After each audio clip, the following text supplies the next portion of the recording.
کہ اس کے اندر کمیونیکیشن سکل نہ ہو۔ مجھے ایک واقعہ یاد پڑتا ہے، ہماری ایک سسٹر نے پچھلے دنوں کسی پروگرام میں I was the chief guest, تو وہاں ایک واقعہ بیان کیا گیا۔ وہ واقعہ کیا تھا؟ وہ کہتی ہیں کہ ایک چھوٹی سی بچی جسے الف سکھانے کی کوشش کی جا رہی تھی، مگر وہ الف نہیں بول پا رہی تھی، نہیں سیکھ رہی تھی۔ اس کی وجہ کیا تھی؟ کہ اس کی زبان کے اوپر نہیں آ رہا تھا کہ الف کیسے بولنا ہے۔ تو کہتے ہیں کہ میں نے اپنی بھتیجی کو کہا، وہ 4-5 کلاس میں تھی، تو اس نے سب سے پہلے لپ، پھر لپ، پھر لف، پھر لف اور پھر الف کہنا سکھایا، اور نتیجتاً وہ الف بولنے کے قابل ہوگی۔ ثابت یہ ہوا کہ کمیونیکیشن کا تعلق ایک ایسی خوبی اور ایسی صلاحیت کے ساتھ ہے کہ جسے ہم اپنے ذہنی علم کو دوسروں تک پہنچانے کے لیے کون سا ٹول اور کون سا ذریعہ استعمال کرتے ہیں۔ تو ایک استاد کو ماہر ہونا چاہیے وہ ٹولز استعمال کرنے میں، وہ خوبیاں استعمال کرنے میں، اور وہ کمیونیکیشن سکلز استعمال کرنے میں۔ تو یہ دوسری خوبی رہی۔ تیسری خوبی، سوشل جینیس، وہ معاشرتی حوالے سے ملنسار ہونا چاہیے، اور ایک استاد کے لیے یہ انتہائی ضروری ہے کہ وہ اپنے طالب علموں کے خاندانی حالات کے بارے میں، معاشی صورتحال کے بارے میں اور ان کے سوشل بیک گراؤنڈ کے بارے میں جانتا ہو، تاکہ وہ اس کے مطابق ان کو ٹریٹ کر سکے، ان کے ساتھ برتاؤ کر سکے۔ مثال کے طور پہ ایک بچے کے پاس کتاب نہیں ہے، اب بجائے اس کے کہ اس کو ڈانٹا جائے، اس کی سرزنش کی جائے، انتہائی ضروری ہے کہ استاد کے علم ہو، وہ معاشرتی حوالے سے ملنسار ہو اور سوشل ایکٹیویٹیز کو بطریق احسن جانتا بھی ہو، سمجھتا بھی ہو۔ تو پھر اسے پتہ چلے گا کہ اگر کتاب نہیں ہے تو کیا اس کی وجہ لاپرواہی ہے، غربت ہے یا ذہنی سستی ہے۔ تو ایک استاد کو ملنسار ہونا چاہیے۔ اور چوتھی خوبی یہ ہے کہ موٹیویشن، ایک استاد کو اپنے طالب علموں کے ساتھ اس انداز کے ساتھ ہونا چاہیے کہ اس کے طالب علم یہ جان سکیں کہ ہم نے آسمان کی بلندیوں کو کیسے چھونا ہے، ہم نے اپنی منزل کو کیسے حاصل کرنا ہے، ہم نے محنت سے کس طرح عظمت حاصل کرنی ہے، ہم نے کس طرح یہ جاننا ہے کہ اٹھو چھو لو آسمان، ہم نے کس طرح عزم سے منزل تک کا سفر کرنا ہے، ہم نے کس طرح اپنی گول کو اچیو کرنا ہے۔ تو ایک استاد کو موٹیویشنل سپیکر بھی ہونا چاہیے۔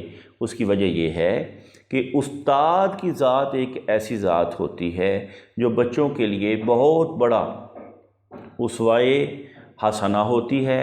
استاد بچوں کے لیے رول ماڈل ہوتا ہے، لہٰذا استاد کو اچھے انداز کے ساتھ بچوں کے ذہن میں موٹیویشن کا جو میٹیریل ہے، جو مواد ہے، وہ بھرنا چاہیے، تاکہ بچوں کی زندگیوں کے اندر بہتری اور خوبصورت ترقی پیدا ہو سکے۔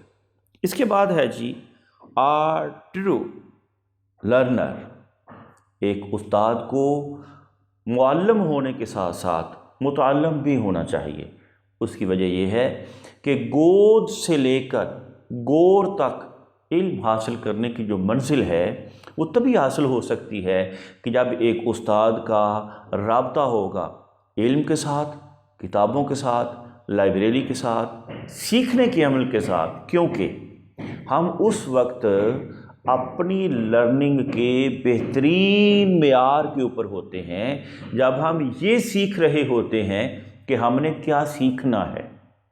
اس کے بعد بیٹے اگلی چیز جو کہ لاسٹ ون ہے، پروگریسو ایٹیٹیوڈ۔ نئی نئی راہیں، نئی نئی چیزیں اور نئے افق کا متلاشی ہونا چاہیے ایک استاد کو، اور یہ وہ 6 خوبیاں ہیں جن کو جانچ کر پرکھ کر فوراً کے اندر لائسنس جاری کیا جاتا ہے تدریس کا۔ اب ہم نے بحیثیت استاد یہ دیکھنا ہے کہ کیا ہمارے اندر یہ 6 خوبیاں، کوالٹیز موجود ہیں۔